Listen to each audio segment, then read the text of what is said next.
আসসালামু আলাইকুম সবাইকে। আর আমি চলে আসলাম একদম, এটা যমুনা নদীরই শাখা, অনেকে যমুনা নদীও বলে।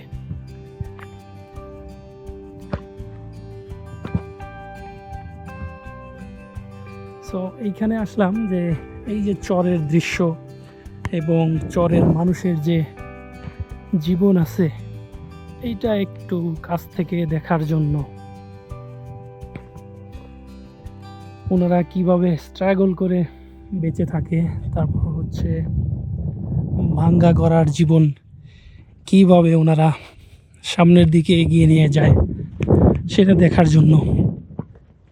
যেমন এই যে সামনে যে দ্বীপের মতো চরটা দেখা যাচ্ছে, তারপর গ্রামের মতো দেখা যাচ্ছে, এইটা কিন্তু কয়েক বছর আগেও ছিল না। আমি করোনার পর খুব সম্ভবত 2021-এর মাঝামাঝি মে বা জুলাই এই টাইমে আসছিলাম।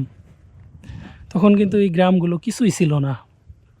দেখে মনে হচ্ছে যে কত দিনের পুরাতন এই গ্রামগুলো, আসলে কিন্তু মাত্র কয়েক বছরের।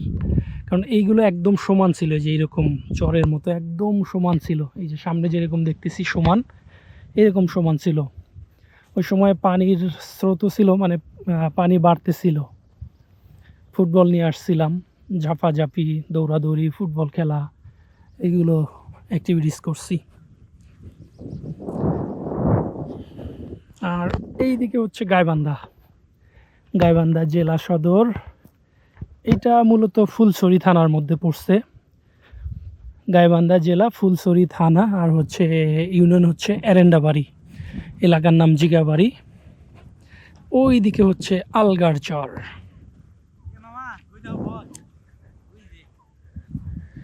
তো এই যে দেখেন চরের মানুষজন মরিচ শুকাচ্ছেন। চাষবাস হয়েছে একদম ওই গহীন চরে, এই দিকে ভিতরে কয়েক কিলোমিটার ভিতরে, 10-15 কিলোমিটার এইরকম ভিতরে, ওইখান থেকে মরিচগুলো তুলে নিয়ে আসছেন, নিয়ে এসে এই যে থাকার জন্য এর মধ্যে রাতে থাকেন। আর দিনের বেলা মরিচ শুকান এই জায়গায়।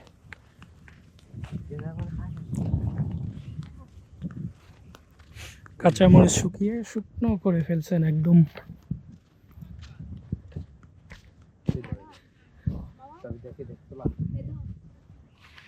মরিচ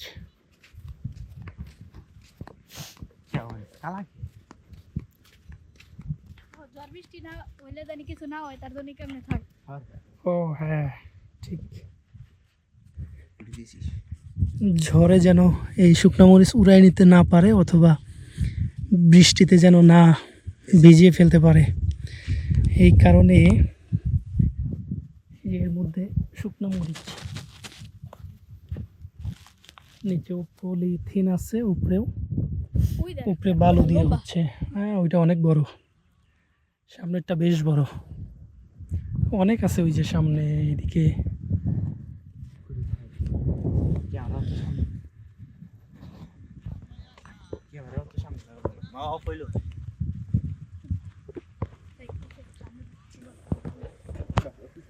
আর এই দিকে একটা বাজার আছে, ওই যে মোবাইলের টাওয়ার দেখা যাচ্ছে। এই চরের মানুষজন এদিকে আসেন, তাদের চাষাবাদ যা করেন এইগুলো এখানে এনে বিক্রি করেন, এবং ওনাদের দৈনন্দিন জীবনে যা কিছু দরকার সেইগুলো হচ্ছে কিনে নিয়ে যান। আর যাওয়া আসার বাহন হচ্ছে অনেকে মোটরসাইকেল ইউজ করেন। ওনারা এমন পারদর্শী যে এরকম যে বালু আছে, এই বালুর মধ্যে দিয়ে মোটরসাইকেল চালান। হ্যাঁ শিয়ালের পায়ের দাগ স্পিডে যায়, তাই নাকি? এই যে একদম সোজা, বেকলা একদম বেকা।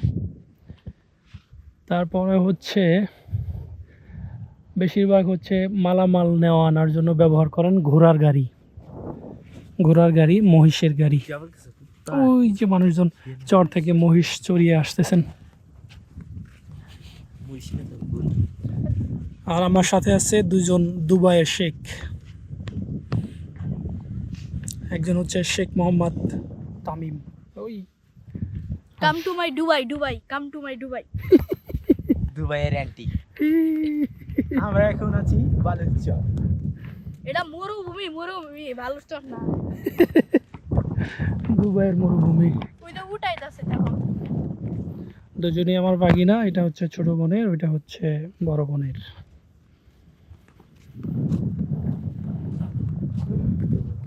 ওনারা কর্মব্যস্ত, ওনাদের বিরক্ত করতে যাচ্ছে না, দূর থেকে আমি দেখাচ্ছি। খুবই সুন্দর লাগতেছে, দেখেন একদম মরুভূমি। আবার অনেকে গরু চড়িয়ে হচ্ছে ওই যে উপর দিয়ে গরু চড়িয়ে নিয়ে যাচ্ছেন। ঠিক এই দিক দিয়ে সোজা যদি এই দিকে যাই, এই বিশাল মরুভূমি পাড়ি দিয়ে হয়তো বা ওইদিকে পানিও আছে। হ্যাঁ, পানি অবশ্যই আছে। মরুভূমি পানি পার হয়ে ওই পারে গেলে গাইবান্ধা জেলার সাগাঠা, তারপর হচ্ছে ফুলছড়ি, গাইবান্ধা সদর, এইগুলো দেখা যাবে।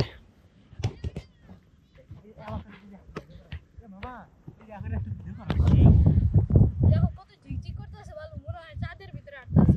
কিসে? চাঁদে।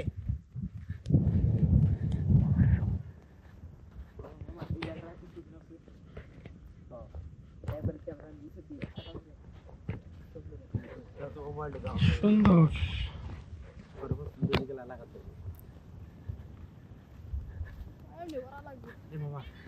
আগে আর একটু বেশি সুন্দর ছিল এই বালুচর, কারণ যখন এইগুলো ছিল না, এখানে দ্বীপ বা চর যখন জাগে নাই, তখন এইগুলো এই এলাকার মতো এরকম সমান ছিল। তো তখন আরো বেশি সুন্দর লাগতো।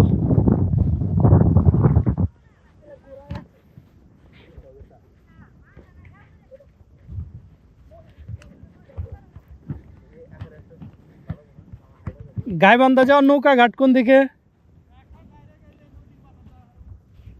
একদম সোজা। কতক্ষণ লাগে যাইতে? 30 মিনিট লাগবে যাইতে। ডেইলি নৌকা যাওয়া আসা করে নাকি? 9টায় 11টায় এখান থেকে ছাড়ে? 9টা 10টা 11টা, আর ওই পাশ থেকে আসে 4টার সময়। ও আচ্ছা, 11টা 3টা ওই পাশ থেকে আসে। আপনারা সকালে গেছিলেন তাই না? একদম খাবার টাবার নিয়ে না খাইছিলেন সারাদিন? ওরে বাপরে, শুধুমাত্র মহিষ চড়ানোর জন্য নাকি ক্ষেতের কাজ ছিল? ও আচ্ছা, ফসলের জমির কাজ, এরকম মহিষ চড়ানো। ওনারা একদম সকালে গেছেন, সকালে যে খেয়ে গেছেন, সারাদিন এরকম না খেয়েই ছিলেন। এখন বাজে হচ্ছে 5টা 9, ওনারা ফিরে আসলেন। তো ওনাদের কাছ থেকে জানতে পারলাম যে এই সোজা যদি আমরা 30 মিনিটস যাই, আমাদের জন্য অবশ্য আর একটু বেশি লাগবে। ওনাদের হিসাব মোতাবেক বলছেন 30 মিনিটস লাগবে, তবে আমাদের একটু বেশি লাগবে। নৌকা ঘাট পেয়ে যাব, যেখানে হচ্ছে গাইবান্ধা যাওয়ার নৌকা পাওয়া যাবে। আমরা একটা কাজ করতে পারি, খুবই চমৎকার একটি জায়গা, কিছু ড্রোন শট নিতে পারি। ড্রোনে আপনাদের আমরা দেখাতে পারি। বাতাস, কি বাতাস? দেখো বাতাস তো বাতাস কি? তোমার ড্রোন থাকবো দেখুন। কিচ্ছু না। উড়াও দেখো উড়াও। দেখো এই যে মহিষের চলাফেরার পায়ের ছাপ। সামনে মনে হয় পানি আছে, না, এই যে কিনারার মতো দেখা যায়, একটু গভীর দেখা যাইতেছে।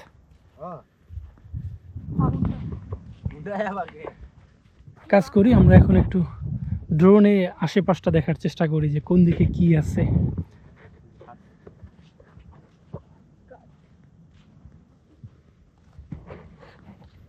মামা এই তো ওই জায়গা দিয়ে পানি আসে না, মনে হয় আসে হালকা।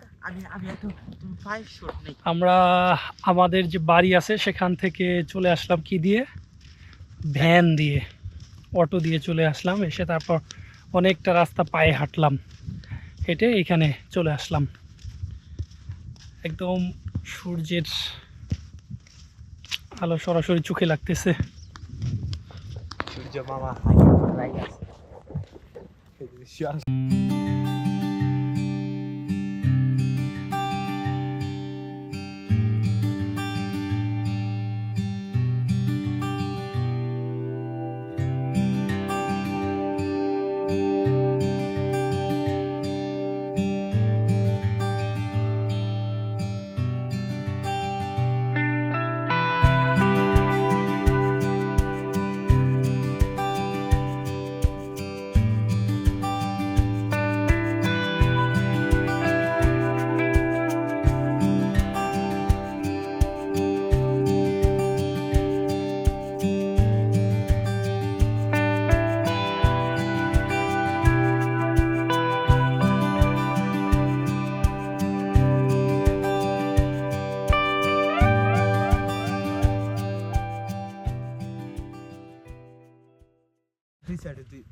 ঘুরে ঘুরে দেখানোর চেষ্টা করলাম এই চরের যে সৌন্দর্য আছে এইগুলো, প্রাকৃতিক সৌন্দর্য, আর মানুষের মানে চরের মানুষের সামান্য একটি পার্ট দেখানোর চেষ্টা করছি। এইভাবে তারা জীবনের প্রত্যেকটি স্টেপে পর্যায়ে এরকম স্ট্রাগল করে আসলেই বেঁচে থাকে। যেমন হচ্ছে প্রতি বছর কিন্তু বন্যায় এই যে ঘরবাড়ি যেগুলো আছে ভেঙে যায়, প্রতিবারই কিন্তু ওনাদের ঠিক করতে হয়। আর দৈনন্দিন জীবনে বেঁচে থাকার জন্য যে লড়াই, সেটা তো দেখতেই পারলেন, ওই যে সামনের দিকে ফসল নিয়ে যে স্ট্রাগল করতে হয় সেইগুলো দেখলেন। আর সময় একটু কম ছিল, ড্রোনে দেখতে পারলাম যে খুব দূরে অনেক পানি, আরও বড় সড়ো চর। সো অত দূর যাওয়া সম্ভব হলো না। অলরেডি অলমোস্ট 6টা বেজে গেছে, 5:59।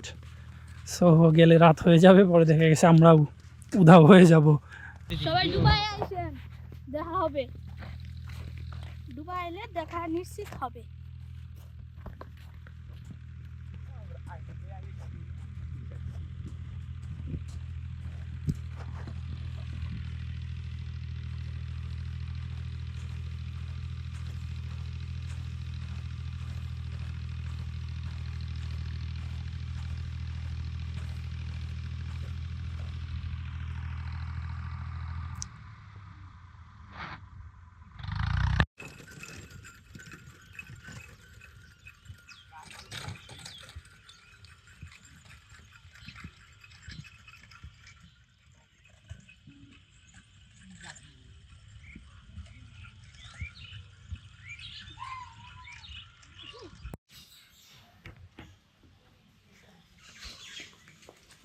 লাগে আল্লাহ হাফেজ।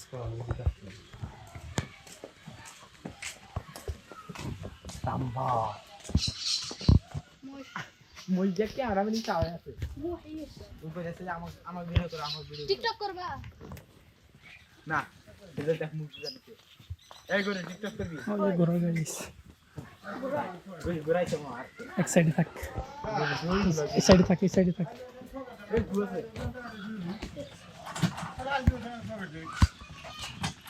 আচ্ছা এগুলো ওভার খালি দাগে দাগে শুয়ে দিন আসলে দিবে